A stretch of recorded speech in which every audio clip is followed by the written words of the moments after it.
Je voudrais à présent passer à l'exposé de M. l'ambassadeur Johan Swinnen. M. Johan Swinnen est docteur en droit et licencié en notariat de la KUL. Il a connu une grande profession sur le plan diplomatique. Il a connu une très grande expérience pendant beaucoup d'années. Et au cours de cette expérience, il a été amené à être ambassadeur au Rwanda. Il a été ambassadeur au Rwanda depuis le 15 août 1990, jusqu'au début du génocide. C'est donc un témoin extrêmement important qui connaît cette période de notre histoire. Monsieur Johan Swinnen a arrêté sa carrière diplomatique, mais il continue beaucoup d'activités. Il est notamment professeur visiteur aux universités d'Anvers et de Bruxelles. Il donne des cours et donne des conférences sur les Grands Lacs. Il a publié un livre récemment, en 1916. Il a publié un livre en flamand, mais il est en voie d'être traduit en français. Le livre porte sur la région des Grands Lacs et sur le Rwanda, bien sûr. La question qui est posée à l'ambassadeur Johan Swinnen concerne précisément le rôle de la communauté internationale dans la tragédie rwandaise. On a parlé des responsabilités tout à l'heure. Innocent Biruka a parlé des responsabilités. Il y a plusieurs responsabilités. Il a cité notamment le rôle du FPR. On a parlé aussi du rôle du camp gouvernemental, le rôle de l'armée, le rôle de Jean Kombagosora, le rôle de certains responsables politiques. Mais il y a aussi un rôle de la communauté internationale. Je voudrais demander à M. Johan Swinnen de nous expliquer comment la communauté internationale qui était là n'a pas pu arrêter le génocide, comment cette communauté internationale, après le génocide, a soutenu l'actuel gouvernement, et qu'on semble plutôt faire une sorte de complaisance. Lorsque nous entendons l'évolution des dossiers par rapport à l'enquête sur l'assassinat du président, on se demande ce qui se passe. Quand on sait que le tribunal pénal international pour le Rwanda n'a pas pu faire une enquête sur l'assassinat du président Habyarimana et qu'on a dit que ce n'était pas important, on se pose vraiment des questions. Quand on sait que maintenant on a changé de dénomination, qu'on ne tient plus compte des victimes Hutus du génocide, qu'on parle maintenant de génocide des Tutsis, et que l'ONU, qui parlait au départ du génocide rwandais, a reconnu, comme M. Faustin Twagiramungu vient de le dire en février 2018, que c'est maintenant le génocide des Tutsis, que cette dénomination a changé comme un courrier dans la poste. On se demande comment la communauté internationale se laisse faire comme ça, tombe dans une sorte de complaisance. Et je voudrais donc passer la parole à M. Johan Swinnen, en le remerciant pour avoir accepté de nous donner de son temps. Je vous remercie. Merci.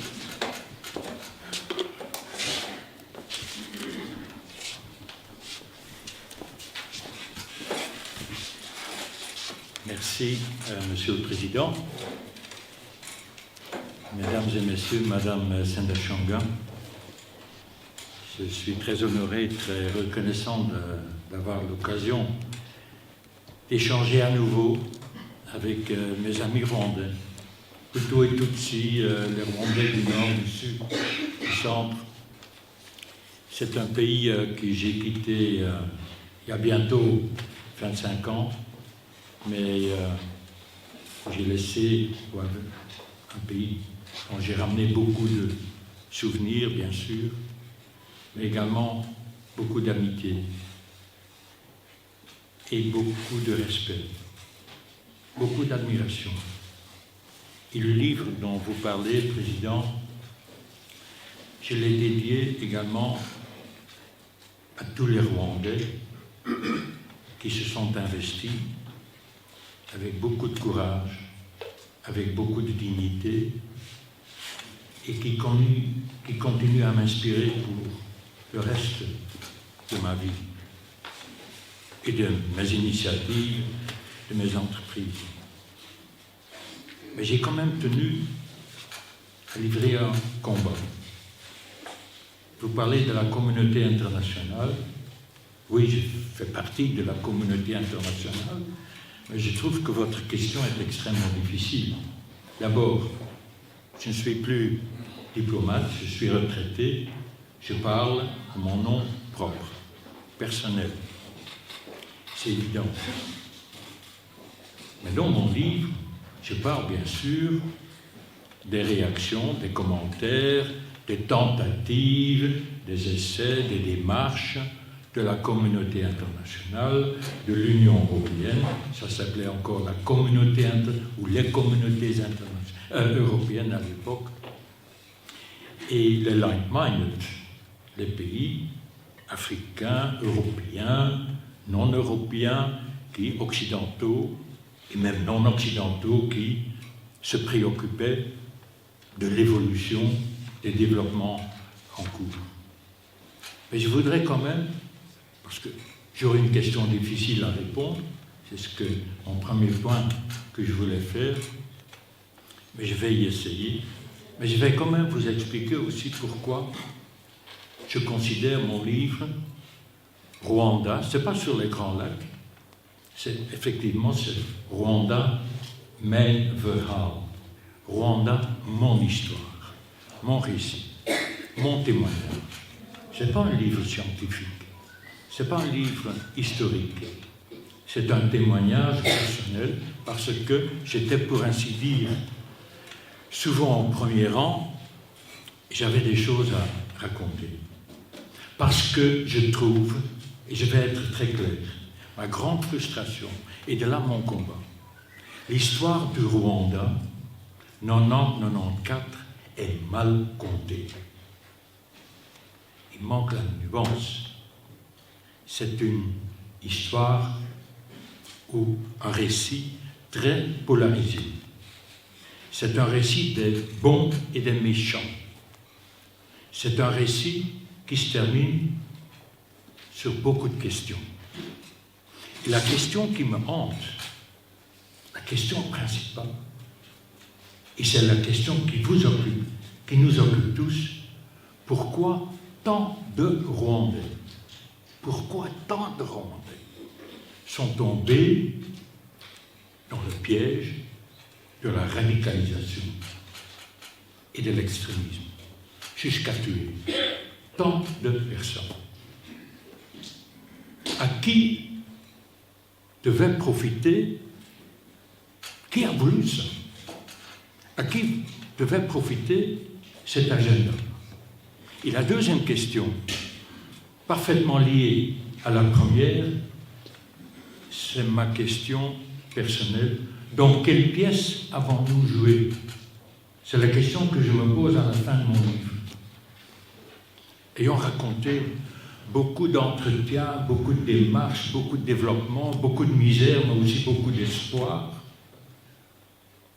because I was a believer, M. Twagiramungu est parfaitement conscient et témoin, je croyais dans la réussite d'un processus extrêmement difficile mais qui valait la peine d'être vécu parce que les gens étaient là. Et nous comptions sur, surtout, les Rwandais modérés de toutes parts, de tous les côtés. Et nous avions toujours l'espoir que la modération allait l'emporter. Et le Rwanda allait être un exemple pour une Afrique en ébullition, en changement. Mitterrand avait appelé ses pairs à la conférence au sommet franco-africain de La Baule. Voilà, chez nous en Europe, il y a un vent de libération, de modernisme, de réforme qui souffle, de démocratisation. Ce serait magnifique si les Africains, vous, chefs d'État africains, parveniez également à faire souffler ce vent de libération également en Afrique. Et qu'est-ce que nous constatons? Peu de temps plus tard, un discours du président de la République qui parle d'aggiornamento politique et qui avait déjà lancé la Commission nationale de synthèse. Il y avait un courant de réforme, de changement, parce qu'en effet, il y avait de l'usure. Il y avait de l'usure. La Deuxième République manifestait des signes de faiblesse, des problèmes de droits de l'homme, même de gouvernance, de corruption. L'assassinat du général en 88, Mayuba, oui, Mayuya, oui. Voilà, il y avait des signes qui inquiétaient, mais il y avait beaucoup d'espoir. Et cet espoir, malgré les attaques, parce que je suis arrivé comme jeune ambassadeur, le 15 août, comme vous disiez, et 6 semaines plus tard, et dans mon premier chapitre, je raconte de mon souhait, de mon désir, de moi-même, de ma famille, de partir au Rwanda, pour un Belge, pour un diplomate belge, pas seulement pour un diplomate, aussi pour d'autres Belges, un pays de prédilection, un pays stable, plein d'avenir, etc. Et 6 semaines plus tard, première attaque. Un processus marqué par, initié par la suite, et marqué par 2 défis majeurs. La paix et la réconciliation, d'un côté, et les réformes internes, institutionnelles, démocratiques, de l'autre côté. Et c'était 2 défis qui se légitimaient et se renforçaient mutuellement. Et ça, c'était un défi formidable, un pari extraordinaire. Et nous allions travailler, communauté internationale, avec les forces modérées pour réussir ce pari. Et ce pari a été un grand échec, a débouché sur un génocide. Petite parenthèse, Lemkin, en effet, M. Twagiramungu, Lemkin, le Polonais qui a inventé, lors de la préparation du procès de Nuremberg, après la Deuxième Guerre mondiale, a donc créé ce mot, ce terme, génocide. Mais il y avait un autre grand juriste de droit international, Lauterpacht, un Anglais. Lemkin est américain, contemporain. Et le juriste de Londres, d'origine juive, Lemkin aussi d'ailleurs, il dit « J'aime pas ce terme, génocide. C'est un terme, un concept qui antagonise, qui oppose. Même les victimes du génocide vont utiliser, mais aussi risquent d'abuser du terme, du concept, parce que ce sera toujours eux et nous. Donc, ça peut être aussi un terme qui divise. Donc, le débat que nous avons cet après-midi sur génocide, et ce n'est pas les négationnistes ou les protagonistes du terme qui doivent l'emporter, mais qui doivent se mettre ensemble. Attention, attention, attention, il ne faut pas abuser. Il ne faut pas abuser du concept génocide. Il faut être prudent. Il faut être prudent. Vous dites, vous posez la question, est-ce que, à propos de prudence et complaisance, la communauté internationale, en effet, est-ce qu'on ne peut pas taxer la communauté internationale de prudence et de complaisance? Prudence, je dirais, c'est acceptable. Complaisance, c'est la négation de la diplomatie. Pour moi, la diplomatie, j'ai été diplomate pendant 35 ans et je donne pas seulement des conférences sur le Rwanda et les Grands Lacs, mais aussi sur la diplomatie et la carrière diplomatique. Et ça m'a amené à réfléchir sur le rôle de la diplomatie. Pour moi, la diplomatie, c'est le aurea mediocritas, la voie moyenne entre complaisance d'un côté et arrogance. Un diplomate qui flatte, qui est toujours complaisant, est un mauvais diplomate. Un diplomate qui critique tout le temps, qui est arrogant, qui a le monopole de la vérité, etc., et de la sagesse, c'est un mauvais diplomate. Je dirais, complaisance, si la communauté internationale joue un rôle de complaisance, diplomatiquement, je ne parle pas de la société civile, bien sûr, on pourrait parler de nos universités, nos académiques, nos ONG, notre société civile, mais en parlant de gouvernement, j'accepterais qu'il y ait une certaine prudence, mais je m'opposerai à la complaisance. Et pourquoi? Parce que c'est surtout des questions. La première, la deuxième question, je les ai déjà formulées. Autre question, l'attentat, effectivement. Je m'indigne chaque fois que j'en parle, je montre je ne peux pas cacher mon indignation devant l'absence d'une enquête internationalement réalisée. Il y a eu des enquêtes du gouvernement rwandais, des enquêtes des Français, mais je parle d'une enquête internationale, internationalement mandatée et objective. Elle n'a jamais eu lieu. Et je partage l'avis du professeur qui dit, oui, en effet, l'assassinat du président ou du premier ministre Hariri du Liban nous a valu une sérieuse commission d'enquête. Il n'y a jamais eu d'enquête internationale, j'insiste, internationalement mandatée sur l'attentat de l'avion.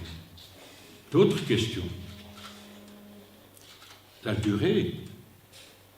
Je répète les questions que je pose à la fin de mon livre. Ce ne sont pas des secrets. La durée du génocide. Vous serez étonné lorsque je pose la question, pourquoi ça a duré 3 mois?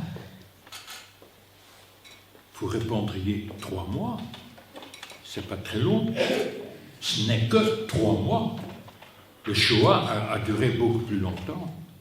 Non, 3 mois, pour moi, ça m'a semblé très long. Parce que je pose la question, si celui qui prétend avoir terminé, stoppé le génocide, est-ce qu'il n'avait pas les moyens de stopper, moyens militaires, de stopper le génocide avant? Au début des hostilités, nous parlions du 1er octobre. Autre question donc. Fred, le colonel, le commandant Fred Ruyguema. Il a disparu dans des conditions qui n'ont pas encore été éclaircies. Est-ce qu'il y avait une différence, selon certains, j'en sais rien, moi-même, il y avait une différence de stratégie. Fred Ruyguema, qui voulait occuper le terrain pour négocier rapidement, si j'ai bien compris. Est-ce que c'est une stratégie qui devait être abattue, qui devait être opposée, qui devait être remplacée par une autre? Je ne sais pas. Est-ce qu'il est tombé victime d'une mauvaise manœuvre ou est-ce qu'il est victime d'un règlement? Un règlement de compte. Parce qu'il y avait dissension au sein du FPR. Je n'en sais rien, je pose simplement des questions. Et je n'affirme, soyons clairs, je n'affirme rien dont je ne suis pas sûr. Mais poser des questions, parfois, c'est déjà preuve d'un certain courage. Parce qu'il y a des gens qui n'osent pas poser des questions. Moi, j'ose poser des questions. J'ose même faire le procès de l'Union européenne. C'est un échec. Les Français et les Belges, j'étais parmi eux donc, nous sommes un peu tombés dans le piège des caricatures que faisaient, je pèse mes mots, des caricatures que faisaient les extrémistes des positions françaises et belges. Les Français, c'était les Hutus, les Belges, c'était les Tutsis. Donc, la position polarisée. En réalité, nous étions quand même très souvent unis. Nous faisions des démarches ensemble, presque tous les jours, auprès d'Abiyarimana, mais également à Moulindi, auprès du major Kagan et du président Kangarengui. Donc, nuance, là aussi. Mais je me pose la question, et je suis toujours au niveau des questions, est-ce que nous n'avions pas dû peser beaucoup plus, nous, Union européenne, Communauté européenne, sur le processus? Je trouve que l'Europe aurait pu faire beaucoup mieux et peser beaucoup plus sur un processus qui valait la peine d'être appuyé et soutenu avec beaucoup plus de conviction. Dadaï, le 21 octobre 1993 a été pour moi un jour extrêmement important, une date extrêmement importante dans l'évolution du processus et des esprits. J'ai passé des heures avec le président Abiyarimana qui me disait « Mais comment voulez-vous, monsieur l'ambassadeur, que je parvienne encore à faire accepter les accords d'Arusha par notre opinion publique et politique ?» J'en ai crois plus. Au Burundi, il y avait eu un processus qui avait déjà abouti, qui avait débouché sur des élections démocratiques qui s'étaient bien déroulées. Et le président n'a pas pu tenir, on n'a pas autorisé le président de vivre en cette position pendant plus de 4 ou 5 mois. Et nous sommes également engagés dans un processus difficile de paix, de réconciliation, de démocratisation, réformes institutionnelles. Nous allons mettre en place des institutions de transition. Et nous voyons qu'au Burundi, ça ne peut pas marcher. Alors, le Rwandais ne va plus y croire. La radicalisation avait déjà commencé, mais elle s'est accélérée, j'en suis sûr, surtout depuis cette date-là. Comment se fait-il que Melchior Zadaye n'a pas pu continuer. Ensuite, les assassinats, je repars un peu dans le passé, avant les génocides, même avant les accords de paix, mais après également, les assassinats politiques. Cap Sissi. Cap Sissi, pour moi, était un grand espoir. Et je me souviens, j'ai passé 2 heures avec lui. Il est venu à la résidence m'expliquer son objectif, son ambition. Paix et démocratie. Oui. Et ça, c'est la modération. C'est la synthèse. C'est quand même un discours où tout le monde devrait pouvoir se retrouver. Peut-être naïvement, parce que je ne savais pas ce qui était derrière, quelles étaient ses chances de réussir.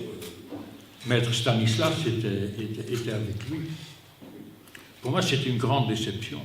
Gatabazi, un an plus tard, j'avais passé la soirée avec lui, le dîner, en l'honneur du ministre Willy Klaas, en visite officielle au Rwanda, et au banquet ou au dîner, nous étions assis l'un à côté de l'autre, et nous avons sympathisé. C'était quelqu'un, vous le connaissez mieux que moi, mais moi je l'ai bien connu comme quelqu'un avec des idées modérées, de nouveau, une personne modérée, et beaucoup d'humour.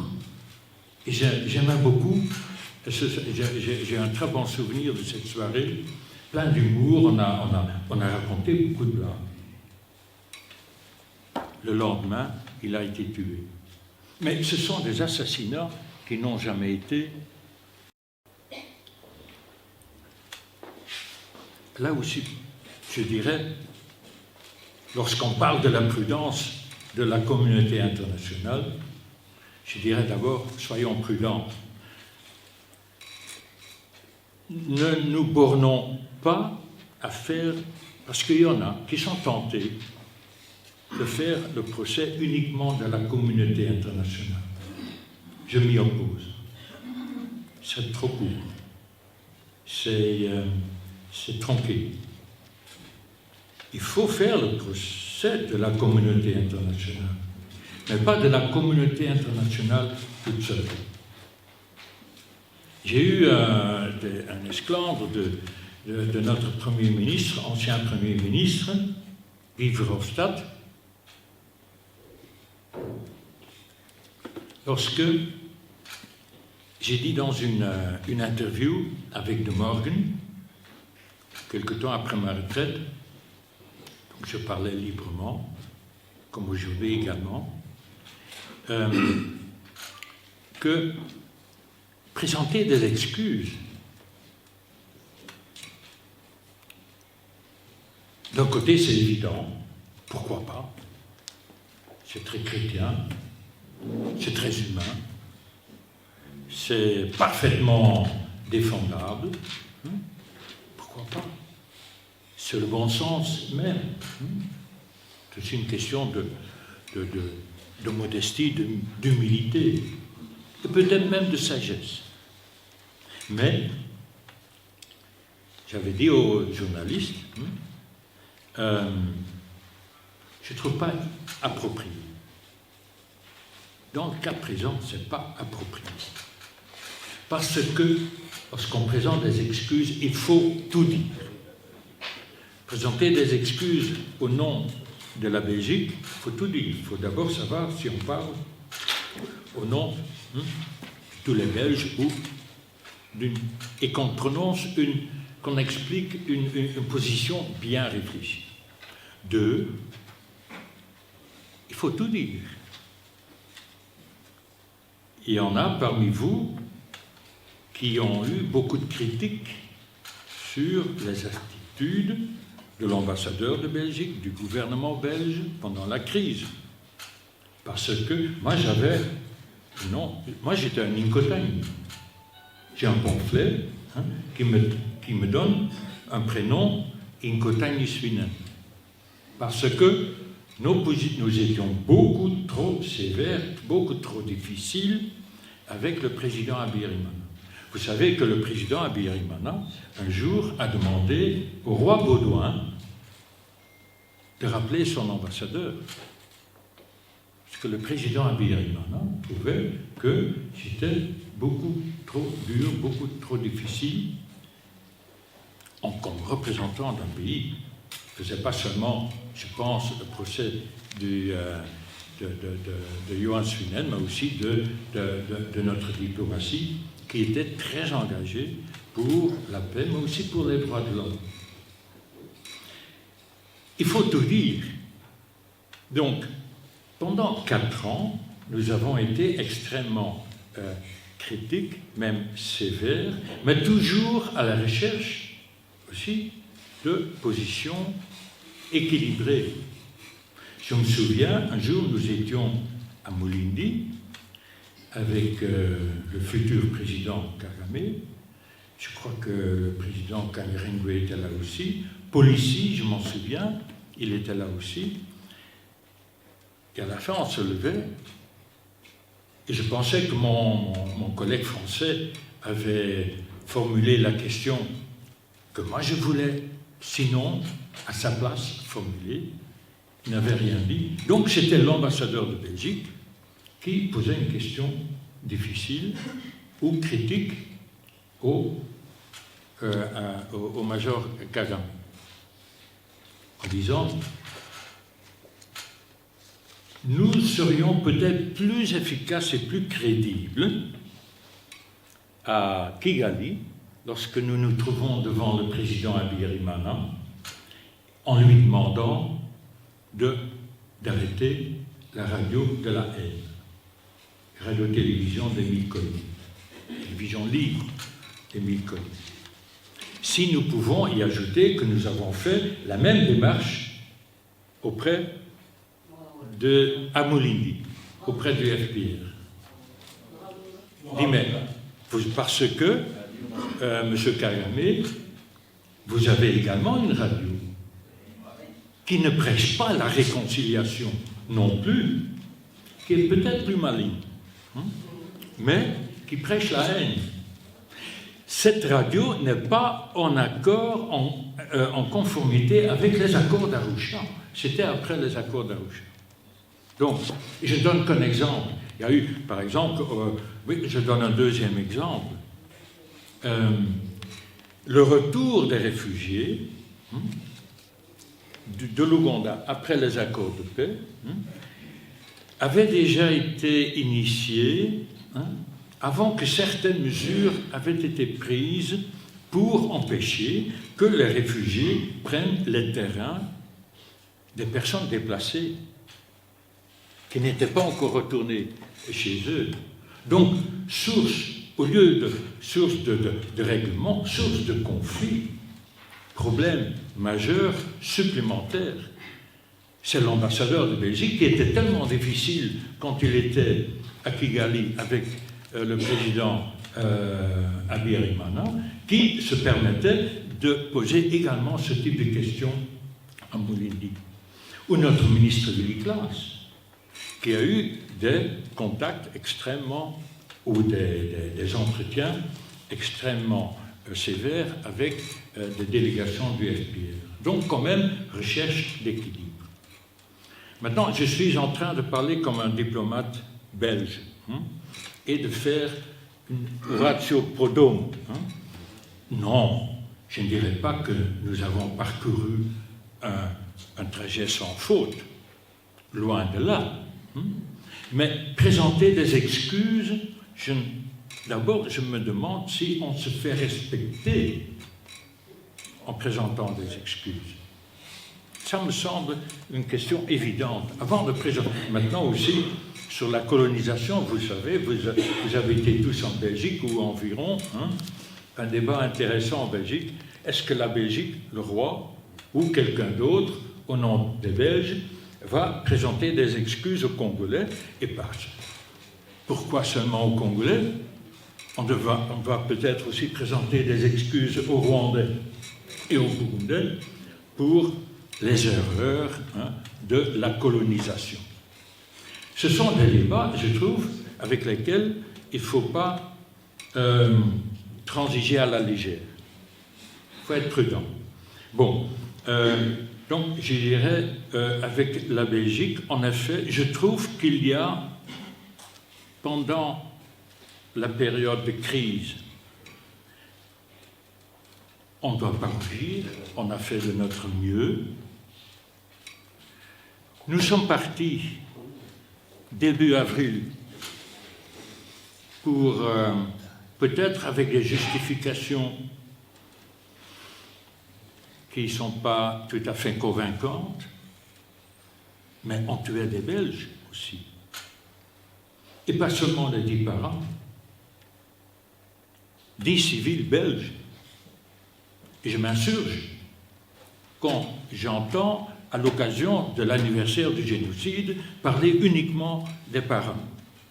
C'est grave, bien sûr, mais on parle parfois moins des centaines de milliers de victimes rwandaises, et on parle à peine des 10 civils belges qui ont été tués. Mais c'était quand même une raison, un motif important et à la radio, je suis témoin, je l'entendais à la radio-télévision libre d'Émile Colline, tout le monde devait se farcir son belge. Appel au meurtre de Belges. Décision du gouvernement belge, une décision extrêmement difficile, on retire nos troupes. Là où moi-même, je n'étais pas d'accord avec notre gouvernement, et j'ai eu cette discussion avec mon Premier ministre, à mon retour de Kigali, je n'étais pas d'accord avec le plaidoyer que tenaient les Belges aux Nations Unies en faveur du retrait intégral de la Minuar. Ça, c'était une grande erreur. Mais, à ce moment-là, je ne savais pas encore ce que j'ai lu par la suite dans les mémoires du général Dallaire. Le général Dallaire, dans une conversation avec le major Kagame, entendait une opposition à la présence de troupes étrangères, à la continuation de la présence de troupes étrangères. Kagame n'en voulait pas. Il a même lancé des ultimatums. Quand même bizarre. Bizarre, je n'en dis pas plus. Mais voilà toute une série de questions qui entourent mes mémoires et qui alourdissent un peu mes mémoires et qui me font espérer qu'un jour, on trouve la vérité. On ne peut pas trouver une solution durable et un développement durable, c'est à la mode, la durabilité, sustainability, le développement durable. Il y a de nouveaux objectifs des Nations Unies sur le développement durable. Le développement durable du Rwanda que nous souhaitons tous. Et nous sommes impressionnés. J'y suis retourné 2 fois. Je vous avoue, c'est quand même impressionnant.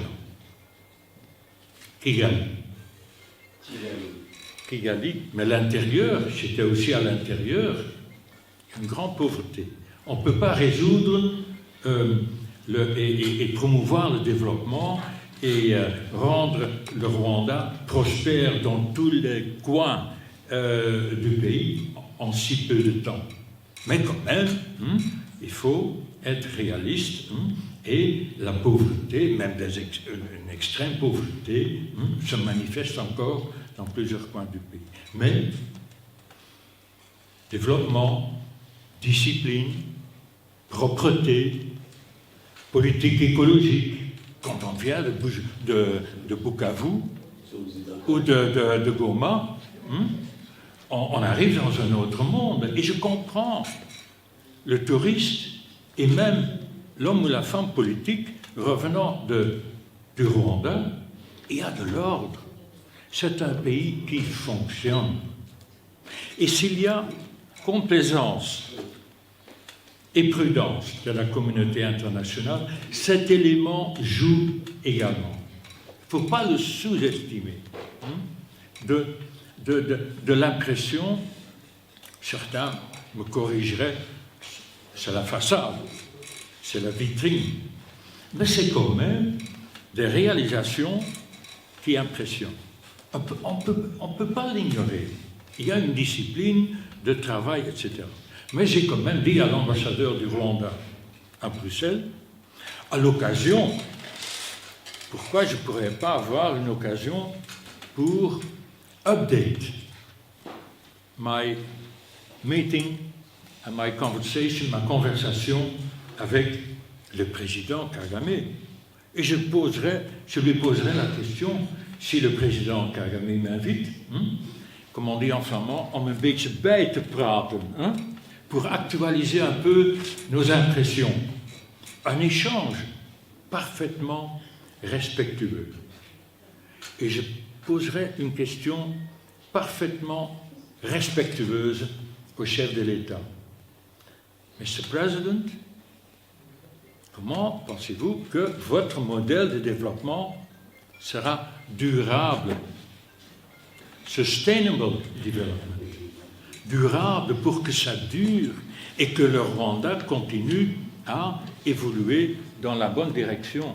Et également avec une certaine maturité qui permette à éviter des dérapages. Parce qu'il y a des gens qui sont inquiets. Tout est contrôlé, mais est-ce que ça veut dire que tout le monde est vraiment engagé dans un élan de développement, un élan patriotique, parce que les droits de l'homme sont respectés?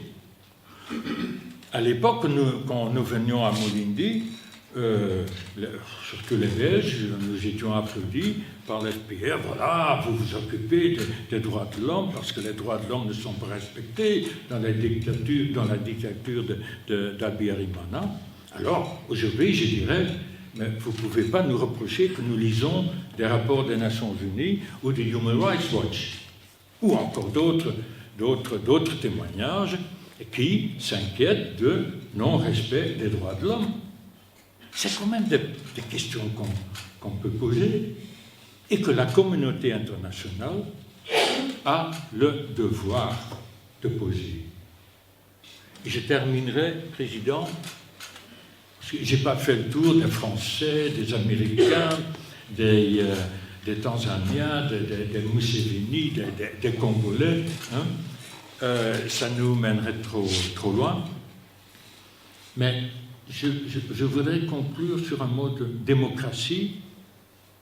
Après les élections dans la République démocratique du Congo, il y a lieu de se poser des questions sur l'impact et l'attraction, l'attractivité, l'attrayance de la démocratie. Démocratie et droits de l'homme. Je dirais, et c'est peut-être aussi une longue expérience de diplomate ayant vécu dans plusieurs pays où on discute de valeurs démocratiques, et dans un pays où, chez nous, où on peut se poser légitimement quelques questions sur la santé de notre démocratie. Est-ce que nous avons intérêt, de là ma question, est-ce que nous avons intérêt, ou le devoir, de nous mêler de la façon dont la démocratie est concrètement réalisée chez les Hollandais, par Macron, par Kagame, par Kabila, Tshisekedi? Attention, nous plaidons pour la promotion de la démocratie, valeur universelle, la participation du citoyen aux affaires du pays, c'est quand même crucial, essentiel. Mais devons-nous donner l'impression que Kabila doit importer les recettes électorales et démocratiques de l'Occident, de la Belgique au Congo? C'est l'impression que j'ai eue en 2006. J'étais ambassadeur à Kinshasa et les élections de 2006 étaient plus ou moins correctement organisées. Et quelques jours plus tard, j'avais une démarche à faire sur une toute autre question, peut-être une question de droits de l'homme, une personne qui était détenue, je crois. Et le président Kabila me dit, mais est-ce que ce n'est pas encore suffisant? Il me donnait l'impression qu'il voulait me dire, mais j'ai quand même fait mon devoir. Je vous ai fait plaisir en organisant des élections, comme si des élections étaient une condition pour plaire ou déplaire au monde occidental. Non, quand nous parlons d'élections ou de démocratie, nous devons aussi parler de valeurs authentiquement africaines. Et la démocratie en Afrique se réalise autrement que chez nous, où la démocratie des Français est une autre démocratie que la démocratie belge. Et Bardewevre dirait la démocratie des Wallons, c'est une autre démocratie que celle des Flamands. Voilà.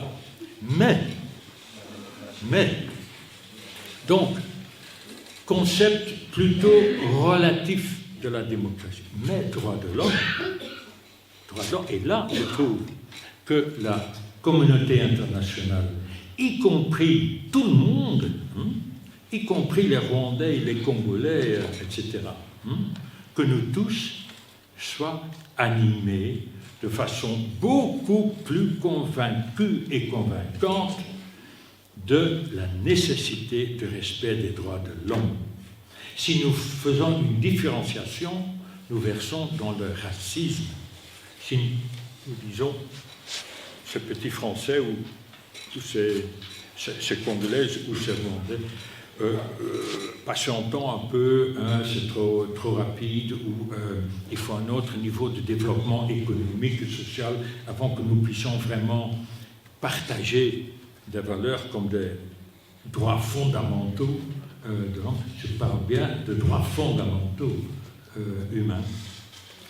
Si nous tenons ce type de discours, c'est très dangereux, parce que c'est une sorte de racisme.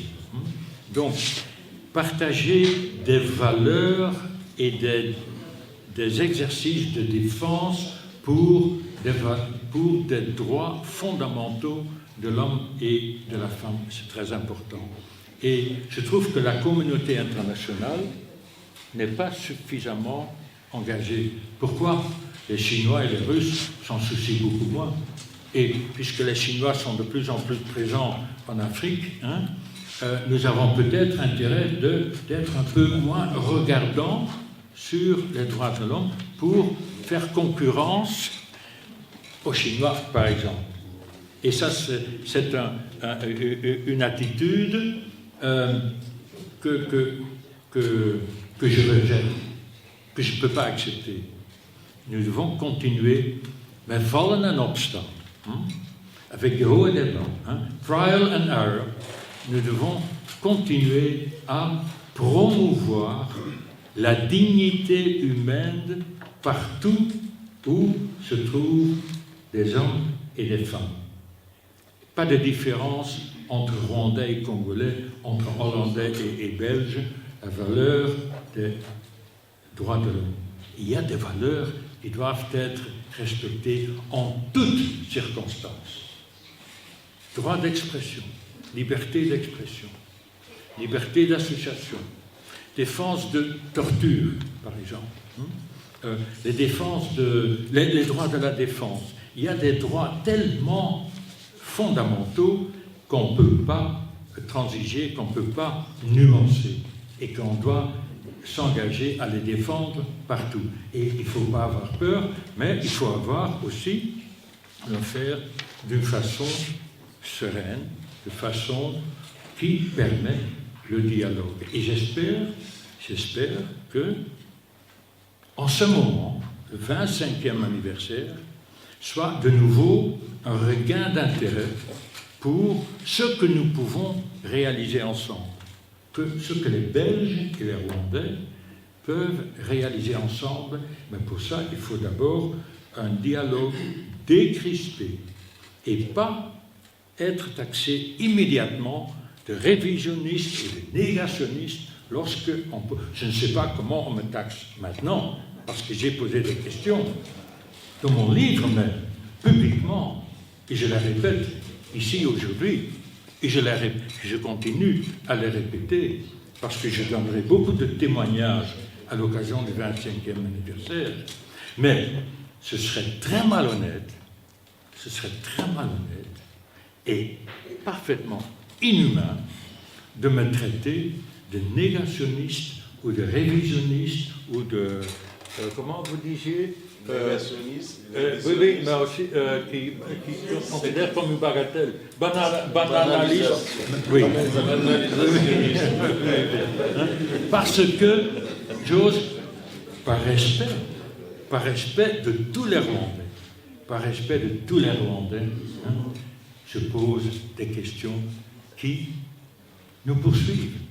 Et aussi longtemps qu'il n'y a pas, même si on ne parvient pas à répondre à ces questions, s'il y a au moins une discussion mature, respectueuse, sans être taxé de ceci et de cela, ce serait déjà un grand progrès. Et je suis sûr que l'Institut Sendachonga continue à contribuer à cet exercice. Merci.